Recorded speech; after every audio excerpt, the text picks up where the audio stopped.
MBTI, 이게 풀어서 쓰면 Myers-Briggs Type Indicator입니다. 이거를 우리나라에서는 MBTI라고 다 이야기를 하는데, 여러분들이 만약에 뭐 미국이나 이런 데 가고 MBTI 하면 못 알아들어요. 그런데 Myers-Briggs 하면은 사람들이 다 알아듣습니다. 그래서 거기서는 다 Myers-Briggs라고 이제 짧게 부르는데요. 이 MBTI가 왜 Myers-Briggs냐? Myers하고 Briggs가 만들어서 Myers-Briggs Type Indicator가 됐어요. 만든 사람들의 이름이죠. 이거는 그 모녀가 만들었습니다. 그래서 마이어스하고 브릭스, 이제 모녀 사이인데 남편은 다르니까 남편 성 따라가지고 이제 그 이름이 두 개가 나온 거죠. 그래서 이 사람들이 이걸 만들 때 이론적인 배경을 무엇을 썼냐면 칼 융의 성격 이론을 썼습니다. 칼 융도 굉장히 유명한 심리학자예요.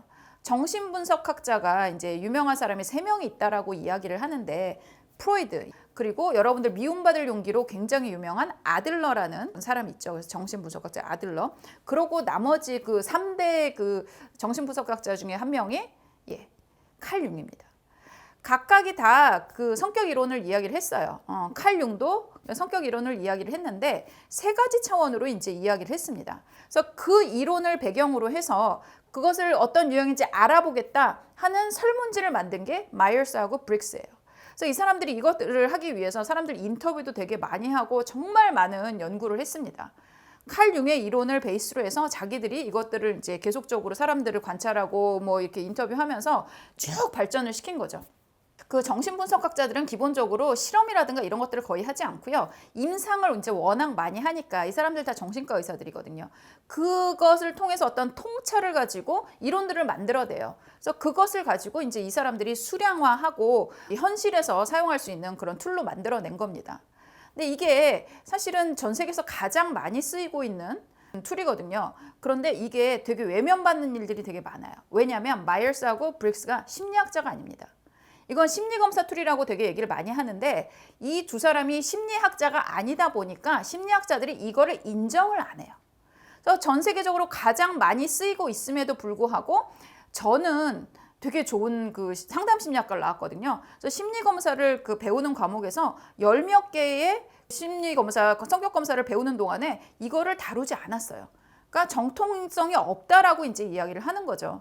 근데 그 바탕이 되는 이론 자체는 굉장히 정통성이 있고요. 이것을 개발하는 과정이라든가 이런 것들은 상당히 과학적입니다. 그래서 이거를 미신이라고 얘기를 하면 안 돼요. 하지만 왜냐? 제가 생각할 땐 심리학자들이 배가 아파가지고 이거를 그 정통성이 없다라고 해갖고 인정을 안 하는 것 같아요. 그래서 심리학자들이 뭐 마치 이제 이거보다 더 과학적인 툴을 뭐 소개한다 뭐 이렇게 얘기를 하는데, 과학적이지 않지 않습니다. 그거는 사실은 아까 말한 정신분석이라고 하는 그 분야가 현대 심리학을 만들었는데 그것 자체를 저는 부정하는 일이라고 생각을 해요. 그게 과학적이지 않고 근거가 없다라고 이야기를 하는 거는. 그래서 저는 이건 굉장히 꽤 괜찮은 검사라고 생각을 하고요. 그래서 요 이론을 가지고 그 3가지 카테고리를 가지고 차원을 가지고 사람들의 성격을 이렇게 이제 얘기를 했어요. 그럼 3가지를 갖고 하면 몇 가지 유형이 나와야 될까? 2의 3승 얼마야? 2는 4, 4의 8, 8가지가 원래는 나왔어야 됐죠. 그런데 이것들을 이제 하다가 보니까 사람들을 쭉 관찰하다 보니까 하나 정도의 특성이 더 있더라라고 해서 이 사람들이 만든 거는 J하고 P예요. 그래서 저증, 판단형, P, perceiving, 그래서 인식형. 이제 요렇게 해가지고 요 2가지를 이제 하게 되면서 2의 4승, 그렇게 되면서 16가지 타입이 이제 나온 겁니다.